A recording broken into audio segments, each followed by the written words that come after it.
دانیہ قرآن academy. یہ قرآن وہ رستہ دکھاتا ہے جو سب سے سیدھا ہے، اور مومنوں کو جو نیک عمل کرتے ہیں بشارت دیتا ہے کہ ان کے لیے اجر عظیم ہے۔ نحمده ونصلي على رسوله الكريم اما بعد فاعوذ بالله من الشیطان الرجیم بسم اللہ الرحمن الرحیم۔ السلام علیکم ورحمۃ اللہ وبرکاتہ۔ امید ہے آپ سب خیریت سے ہوں گے، انشاءاللہ جہاں ہوں گے ایمان اور صحت کی نعمت سے مالا مال ہوں گے۔ ہاں جی، تو آغاز کرتے ہیں ہم اپنے آج کے سبق کا دعاؤں کے ساتھ۔ تو چلیے شروع کرتے ہیں۔ اللہم صلی علی سیدنا و مولانا محمد وعلی آل سیدنا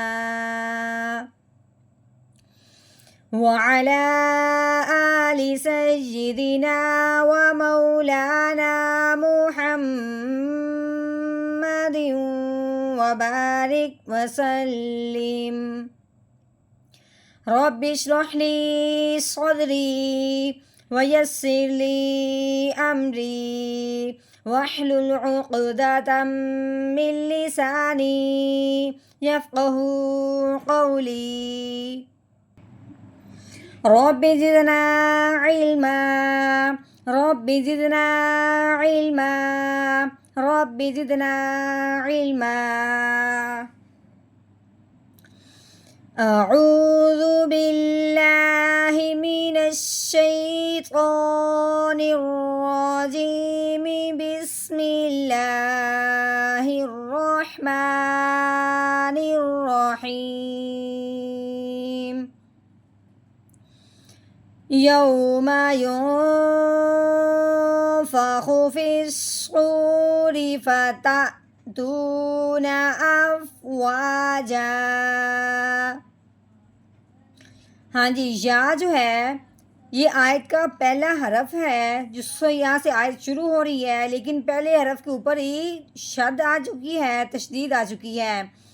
تو اب ہم نے کیا کرنا ہے، جب آیت کا پہلا حرف مشدد ہو یعنی کہ تشدید والا ہو، یا کے اوپر شد آنے کی وجہ سے یا مشدد ہو گیا، تو پھر کیا کیا جاتا ہے کہ اب ہم نے اس شد کو پڑھنا ہی نہیں ہے، صرف ہم نے اس کی زبر پڑھنی ہے۔ یہ تشدید، یہ شد تب پڑھی جاتی ہے جب پچھلی آیت پہ وقف نہ کیا جائے، وہ پچھلے والا حرف اس کے ساتھ ملا دیا جائے، جیسے تا یا دو زبر تائیں کر دیا۔ لیکن اب ہم نے پچھلے سبق میں ہم نے اس پہ وقف کر دیا تھا، اب یہ جو شد ہے اب یہ نہیں پڑھی جائے گی، اب صرف زبر پڑھی جائے گی، کیونکہ ہم نے پیچھے وقف کر دیا تھا۔ ہاں جی، یہاں کے اوپر زبر ہے، آگے واؤ کے اوپر جزم آنے کی وجہ سے واؤ ساکن ہو گیا۔ اس واؤ ساکن پہ لین کا قاعدہ جاری ہو رہا ہے، جو ہم نے پیچھے بھی بات بیان کی تھی کہ واؤ ساکن سے پہلے حرف پہ جب زبر آ جائے تو اس واؤ ساکن پہ لین کا قاعدہ جاری ہوتا ہے، ٹھیک ہے۔ اب لین کا مطلب کیا ہے، لین کس کو کہتے ہیں؟ لین کا مطلب ہے لفظ کو ہم نے نرمی سے پڑھنا ہے، کھینچتے ہوئے یا جھٹکا لگاتے ہوئے بالکل نہیں پڑھنا۔ کیسے پڑھیں گے؟ یا واؤ زبر یو، میم کے اوپر زبر ہے، میم زبر ما، یوم۔ ہاں جی، آگے یا کے اوپر پیش ہے، نون کے اوپر جزم آنے کی وجہ سے نون ساکن ہو گیا۔ جو بھی ہم نے حرف پڑھنا ہوتا ہے اگلے حرف کو ضرور دیکھنا ہوتا ہے، کیونکہ اگلا حرف یا تو شد والا ہوگا یا پھر جزم والا ہوگا یا پھر نہیں ہوگا۔ جیسا کہ یہ ہم نے دیکھا تھا، یا کے بعد آگے واؤ جزم والا حرف ہے، اب ملانا تھا۔ میم کے بعد آگے دیکھا، آگے یا کے اوپر پیش ہے، یہ آگے نہیں ملے گا، ٹھیک ہے۔ اب یا کے اوپر پیش ہے، نون کے اوپر جزم آنے کی وجہ سے نون ساکن ہوا، اب یا نون کے ساتھ ملے گا۔ مطلب یہ ہے کہ جو بھی حرف پڑھنا ہے اگلے حرف کو ضرور دیکھ لینا ہے کہ اگلا حرف یا شاد یا جزم والا تو نہیں ہے، کیونکہ پیچھے والے کو پھر اس کے ساتھ ملنا ہوگا۔ اگر نہیں ہے تو پھر ہم وہ سمپل پڑھیں گے، جیسے کہ یہ ہم نے میم کے اوپر زبر سمپل پڑھی تھی۔ دوسری بات، جب جزم آ جائے نون کے اوپر، جب یہ جزم آ جائے نون کے اوپر تو پھر اس نون کو پڑھنے سے پہلے بھی آگے دیکھا جائے گا، ٹھیک ہے۔ ہر حرف کو پڑھنے سے پہلے بھی آگے دیکھیں گے، جب نون ساکن ہوگا تو نون ساکن کو پڑھنے سے پہلے بھی آگے دیکھیں گے۔ اب آگے جب دیکھیں ہے آگے کیا ہے، فا ہے. اب جاننا یہ ہے کہ اگلے حرف کو کیوں پہلے دیکھنا ہے. وہ اس لیے کہ نون ساکن کے بعد یا حروف ہلکی ہوگا یا نہیں ہوگا. اگر تو نون ساکن کے بعد حروف ہلکی ہوگا تو نون ساکن پہ گناہ نہیں کریں گے. اگر نون ساکن کے بعد حروف ہلکی نہیں ہوگا تو پھر نون ساکن پہ گناہ کریں گے. ایک اور بات یاد رکھنی ہے کہ نون ساکن کے بعد حروف ہلکی کے ساتھ ساتھ لام اور را کو بھی دیکھنا ہے. اگر لام اور را بھی آ جائے تو پھر بھی نون ساکن پہ گناہ ہرگز نہیں کریں گے. پھر نون ساکن کو بغیر گننے کے اظہار کے ساتھ پڑھیں گے. اب ہم نے کیسے پڑھنا ہے، یا نون پیش یوں. اب ہم نے اس کو اخفا کے ساتھ پڑھا ہے. کیوں؟ کیونکہ اگر فا حروف ہلکی میں سے نہیں ہے، نہ تو لام اور را میں سے ہے.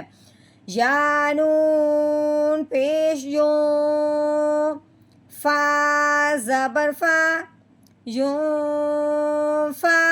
خو کے اوپر پیش ہے، خو پیش خو، یوں فا خو. ٹھیک ہو گیا. آگے فا کے نیچے زیر ہے. آگے جو یا ہے یہ پڑھی نہیں جائے گی. یہ جو الف ہے اور یہ لام بھی نہیں پڑھا جائے گا.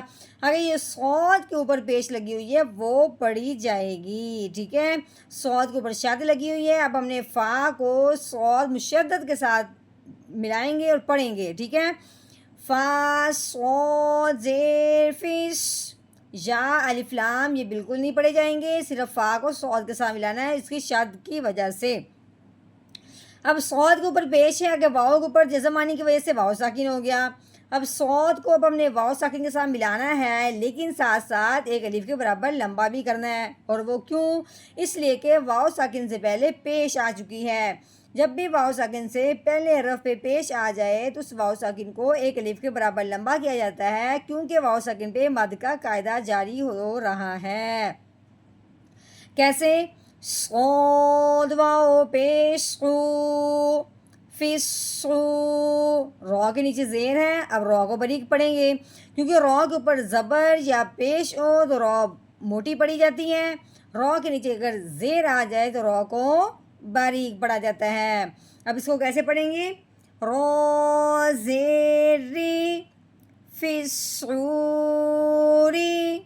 ٹھیک ہے، یوم ینفخ فی الصور.